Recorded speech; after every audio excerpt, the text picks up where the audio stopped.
अजित पवार ने कई बार बयान दिया है कि उन्हें सत्ता चाहिए। इसका मतलब सत्ता के बगैर अजित पवार रह नहीं सकते और इसी वजह से उन्होंने जुलाई 2023 में देवेंद्र फडणवीस की सरकार में शामिल हो गए। हालांकि वे बार बार यह भी कहते आए हैं कि उन्होंने शरद पवार की इजाजत लेकर ही देवेंद्र फडणवीस के सरकार में शामिल हुए हैं, लेकिन शरद पवार उनके इस दावे को बार बार खंडन करते आए हैं। अजित पवार यह भी बार बार कहते आए हैं कि अपने कार्यकर्ताओं को पार्टी में बनाए रखने के लिए उन्हें सत्ता के साथ रहना जरूरी है।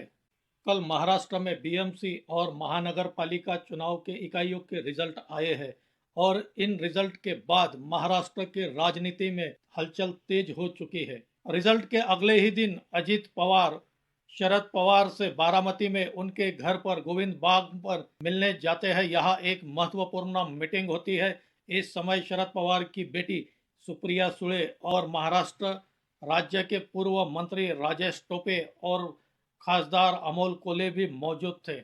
इन नेताओं के बीच करीब 1 घंटे से ज्यादा चर्चा हुई है कि क्या दोनों राष्ट्रवादी पार्टी शरद पवार और अजित पवार फिर एक साथ आने जा रहे हैं। अजित पवार फिर महाराष्ट्र की सरकार से बाहर निकलकर अपने चाचा शरद पवार के साथ जाएंगे या फिर शरद पवार एनडीए में शामिल होंगे। महाराष्ट्र में महानगर पालिका के कुल 2669 पार्षद थे और इन 2669 पार्षदों में से 55% यह भाजपा के पार्षद चुनकर आते हैं। बचे हुए 45% में महाराष्ट्र की सभी पार्टियां कांग्रेस, राष्ट्रवादी कांग्रेस, दोनों अजित पवार और शरद पवार, ठाकरे शिवसेना और शिंदे शिवसेना 45% में सिमट गई।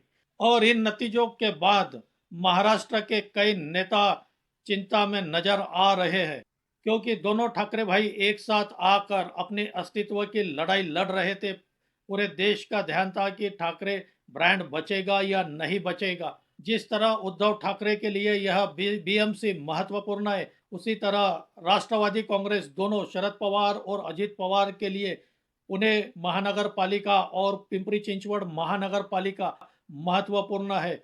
इन दोनों महानगर पालिका पर, खासकर पिंपरी चिंचवड़ महानगर पालिका पर अजित पवार का वर्चस्व रहा है, अजित पवार का गढ़ रहा है। लेकिन इन दोनों महानगर पालिका में भाजपा ने एक बहुत बड़ी जीत हासिल की है। पिंपरी चिंचवड़ महानगर पालिका चुनाव में अजित पवार राष्ट्रवादी की पार्टी की करारी हार हुई है और इसकी वजह से अजित पवार को बहुत बड़ा झटका लगा है। हालांकि दोनों ही महानगर पालिका, दोनों राष्ट्रवादी शरद पवार और अजित पवार ने गठबंधन बनाकर लड़ी थी, लेकिन फिर भी भाजपा ने इन दोनों महानगर पालिका पर भारी जीत दर्ज की है।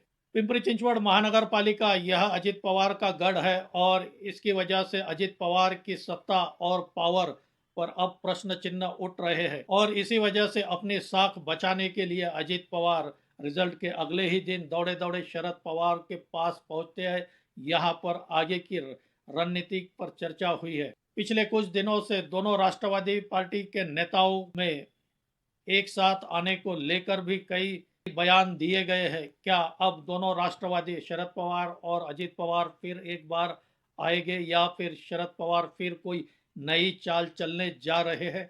और अगर दोनों राष्ट्रवादी एक होते हैं और अजित पवार अगर महाराष्ट्र की सरकार से बाहर निकलते हैं तो इसका महाराष्ट्र की राजनीति पर क्या परिणाम होगा? या फिर अजित पवार और शरद पवार एक होकर शरद पवार फिर एनडीए में शामिल होंगे?